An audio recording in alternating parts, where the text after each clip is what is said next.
ಇವತ್ತಿನ ವಿಡಿಯೋದಲ್ಲಿ ಸ್ಪೆಷಲ್ ಆಗಿ ಫ್ರಾನ್ಸ್ ಗೋಲ್ಡನ್ ಫ್ರೈ ಯಾವ ರೀತಿ ಮಾಡೋದಂತ ನೋಡ್ಕೊಂಡು ಬರೋಣ. ತುಂಬ ಸಿಂಪಲ್ ಇಂಗ್ರೀಡಿಯೆಂಟ್ಸ್ ಯೂಸ್ ಮಾಡಿ ನಾನಿವತ್ತು ಈ ಫ್ರೈಯನ್ನು ಮಾಡಿದ್ದೇನೆ. ಟೇಸ್ಟ್ ಅಂತೂ ಅಲ್ಟಿಮೇಟ್ ಅಂತ ಹೇಳ್ಬೋದು, ಅಷ್ಟು ಚೆನ್ನಾಗಿ ಬಂದಿದೆ. ಫ್ರಾನ್ಸಲ್ಲಿ ಯಾವ ರೀತಿಯ ನೀವು ರೆಸಿಪಿ ಮಾಡಿದರೂ ತುಂಬ ಚೆನ್ನಾಗಿ ಟೇಸ್ಟ್ ಕೊಡುತ್ತೆ. ನೋಡಿ, ಇಲ್ಲಿ ನಾನು 1/4 kg ಫ್ರಾನ್ಸ್ ಅನ್ನು ತಗೊಂಡಿದ್ದೇನೆ. ಇದನ್ನು ಚೆನ್ನಾಗಿ ಈ ಥರ ಕ್ಲೀನ್ ಮಾಡಬೇಕು. ಮೇಲ್ಗಡೆ ಅದರಲ್ಲಿ ಸಣ್ಣ ಒಂಥರ ದಾರದ ಥರ ಬರುತ್ತೆ ಕಪ್ಪು ಕಲರಲ್ಲಿ, ಅದನ್ನು ಕ್ಲೀನ್ ಮಾಡಿ ತೆಗಿಬೇಕು. ಇದಕ್ಕೆ ಮೊದಲು 1/4 ಸ್ಪೂನಷ್ಟು ಅರಿಶಿಣ ಪೌಡರನ್ನು ಹಾಕ್ಕೋಬೇಕು. 3/4 ಸ್ಪೂನಷ್ಟು ಚಿಲ್ಲಿ ಪೌಡರನ್ನು ಹಾಕ್ಕೊಂಡಿದ್ದೀನಿ. ಖಾರ ಜಾಸ್ತಿ ಬೇಕಾದರೆ ಸ್ವಲ್ಪ ಜಾಸ್ತಿ ಹಾಕ್ಕೋಬೋದು. 1/2 ಸ್ಪೂನಷ್ಟು ಜೀರಾ ಪೌಡರ್, ಹಾಗೆಯೇ 1/2 ಸ್ಪೂನಷ್ಟು ಕೊರಿಯಾಂಡರ್ ಪೌಡರನ್ನು ಹಾಕ್ಕೊಂಡಿದ್ದೀನಿ. 3/4 ಸ್ಪೂನಷ್ಟು ಪೆಪ್ಪರ್ ಪೌಡರನ್ನು ಹಾಕ್ಕೋಬೇಕು. ಸ್ವಲ್ಪ ಲೆಮನನ್ನು ಈ ಥರ ಹಿಂಡಿ ಅದರ ರಸನ ಹಾಕ್ಕೊಳ್ಳಿ. 1 ಸ್ಪೂನಷ್ಟು ಜಿಂಜರ್ ಗಾರ್ಲಿಕ್ ಪೇಸ್ಟನ್ನು ಈ ಥರ ಜಜ್ಜಿ ನಾನು ಹಾಕ್ಕೊಂಡಿದ್ದೀನಿ. ಇದನ್ನು ಚೆನ್ನಾಗಿ ಮಿಕ್ಸ್ ಮಾಡಬೇಕು. ಮಿಕ್ಸ್ ಮಾಡಿದ ನಂತರ ಇದಕ್ಕೆ ಸ್ವಲ್ಪ ಸಾಲ್ಟನ್ನು ಹಾಕ್ಕೊಳ್ಳಿ. ಜಾಸ್ತಿ ಹಾಕ್ಕೋಬೇಡಿ, ನಾನಿಲ್ಲಿ 1/4 ಸ್ಪೂನಷ್ಟು ಹಾಕ್ಕೊಂಡಿದ್ದೀನಿ. ಹಾಕಿದ ನಂತರ ಒಂದು 20 ನಿಮಿಷ ಆದರೂ ಇದನ್ನು ನೆನೆಯೋಕ್ಕೆ ಬಿಡಬೇಕು. ಅದು ಸ್ವಲ್ಪ ಮ್ಯಾರಿನೇಟ್ ಆಗಬೇಕು. ನಾವು ಸ್ವಲ್ಪ ಹೊತ್ತು ನಾವು ನೆನೆಸಿಟ್ರೆ ಉಪ್ಪು ಹುಳಿ ಖಾರ ಚೆನ್ನಾಗಿ ಹಿಡಿಯುತ್ತೆ. ಇಲ್ಲಿ ನೋಡಿ, 1 ಎಗ್ಗನ್ನು ತಗೊಂಡಿದ್ದೀನಿ. ಮೊಟ್ಟೆ ಇದೆಯಲ್ಲ, ಅದನ್ನು ತಗೋಬೇಕು. ಈ ಥರ ಒಂದು ಬೌಲ್ಗೆ ಹಾಕ್ಕೊಳ್ಳಿ. ಇದನ್ನು ಚೆನ್ನಾಗಿ ಬೀಟ್ ಮಾಡಿ ಚೆನ್ನಾಗಿ ಅದು ಮಿಕ್ಸ್ ಆಗಬೇಕು. ಇದನ್ನು ಇಟ್ಕೋಬೇಕು. ಇದಕ್ಕೆ ಬೇಕಾದರೆ ಸ್ವಲ್ಪ ಪೆಪ್ಪರ್ ಮತ್ತು ಸಾಲ್ಟ್ ಬೇಕಾದರೆ ಹಾಕ್ಕೋಬೋದು, ನಾನು ಹಾಕಿಲ್ಲ. ಇನ್ನೊಂದು ಬೌಲ್ಗೆ 2 ಸ್ಪೂನಷ್ಟು ಕಾರ್ನ್ಫ್ಲೋರನ್ನು ಹಾಕ್ಕೋಬೇಕು. 1 ಸ್ಪೂನಷ್ಟು ಅಕ್ಕಿ ಹಿಟ್ಟನ್ನು ಸೇರಿಸ್ಕೋಬೇಕು. ಸ್ವಲ್ಪ ಕ್ರಿಸ್ಪಿಯಾಗಿ ಬರುತ್ತೆ.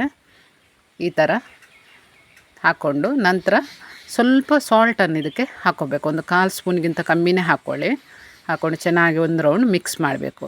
ನಂತರ ಇನ್ನೊಂದು ಪ್ಲೇಟಿಗೆ ಸ್ವಲ್ಪ ಸಣ್ಣ ರವೆ ಬರುತ್ತಲ್ವ, ಚಿರೋಟಿ ರವೆ, ಅದನ್ನು ತಗೋಬೋದು. ಅಥವಾ ಮೀಡಿಯಮ್ ಸೈಜಿನ ರವೆ ಬೇಕಾದರೂ ನೀವು ತಗೋಬೋದು. ಚಿರೋಟಿ ರವೆ ಇದ್ದರೆ ಒಳ್ಳೆಯದು. ನೋಡಿ, ಇಲ್ಲಿ 3 ಬೌಲಲ್ಲಿ 3 ಬಗೆಯ ನಾನು ಇಲ್ಲಿ ಐಟಮ್ಸ್ ಹಾಕ್ಕೊಂಡಿದ್ದೀನಿ. ಚಿರೋಟಿ ರವೆ ಮತ್ತು ಕಾರ್ನ್ಫ್ಲೋರ್ ಮತ್ತು ಅಕ್ಕಿ ಹಿಟ್ಟು, ಹಾಗೆಯೇ ಮೊಟ್ಟೆ. ಮೊದಲಿಗೆ ಕಾರ್ನ್ಫ್ಲೋರ್ ಇದೆಯಲ್ಲ, ಅದರಲ್ಲಿ ನಾವು ಮಿಕ್ಸ್ ಮಾಡಿ ಇಟ್ಟಂತಹ ಮ್ಯಾಗ್ನೇಟ್ ಮಾಡಿ ಇಟ್ಟಿರುವಂಥ ಫ್ರಾನ್ಸನ್ನು ಹಾಕಿ ಮೊಟ್ಟೆಯಲ್ಲಿ ಡಿಪ್ ಮಾಡಿದ ನಂತರ ಕೊನೆಯಲ್ಲಿ ಈ ಥರ ರವೆಯಲ್ಲಿ ಚೆನ್ನಾಗಿ ಮಿಕ್ಸ್ ಮಾಡಿ ಎಣ್ಣೆಯಲ್ಲಿ ಬಿಡಬೇಕು. ಈ ಥರ ಮಾಡಿದರೆ ನಿಮಗೆ ಫ್ರಾನ್ಸ್ ಏನಿದೆ ತುಂಬ ಕ್ರಿಸ್ಪಿಯಾಗಿ ಬರುತ್ತೆ. ಇದಕ್ಕೆ ಜಾಸ್ತಿ ಹೊತ್ತು ಬೇಕೇನು ಟೈಮ್ ಹಿಡಿಯಲ್ಲ, ಬೇಗ ಇದು ಬೇಯುತ್ತೆ.